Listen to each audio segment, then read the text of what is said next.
Bezawada solar city కానుంది. ప్రభుత్వ కార్యాలయాలు, వీధి లైట్లు, కొత్తగా ఏర్పాటయ్యే కాలనీలు సోలార్ ఎనర్జీతో పనిచేయనున్నాయి. సొంతంగా సౌర విద్యుత్ను ఉత్పత్తి చేసుకునేందుకు 5,50,00,000తో ప్రణాళికలను రెడీ చేసింది కార్పొరేషన్. బెజవాడ కార్పొరేషన్లో విద్యుత్ వినియోగం భారీగా పెరిగిపోయింది.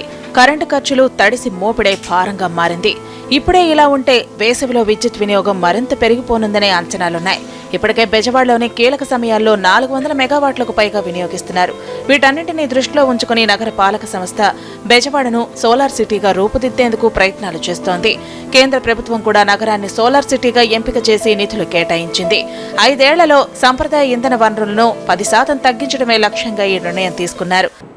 కౌన్సిల్లో తీర్మానం చేసి 5 కోట్లు సోలార్ సిస్టమ్ మీద వర్క్ ఆర్డర్ ఇవ్వడం జరిగింది. సెంట్రల్ గవర్నమెంట్కి సంబంధించిన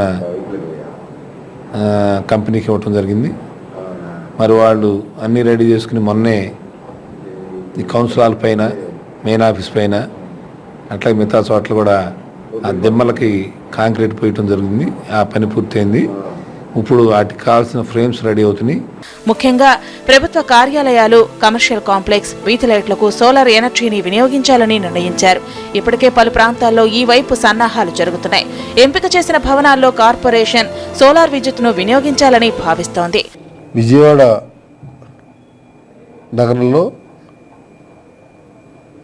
కార్పొరేషన్కు సంబంధించి ఏదైతే కార్పొరేషన్ ఆస్తులు కానీ, కాంప్లెక్స్లు కానీ వాటన్నిటినీ సోలార్ సిస్టంలో వినియోగించాలని, దీనివల్ల కరెంటు దాదాపు 50% ఖర్చు తగ్గుతుందనే ఉద్దేశంతో 5,50,00,000తో ఎస్టిమేషన్ చేసి శాంక్షన్ చేయడం జరిగింది.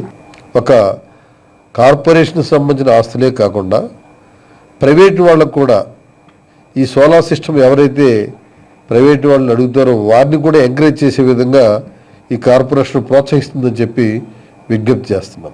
అంతర్జాతీయ ప్రమాణాలకు అనుగుణంగా బెజవాడలో మార్పులు వచ్చే సూచనలున్నాయి. సోలార్ ఎనర్జీని వినియోగంలోకి తీసుకువస్తే కార్పొరేషన్పై విద్యుత్ భారం తగ్గడమే కాకుండా కాలుష్యాన్ని కూడా నియంత్రించవచ్చు.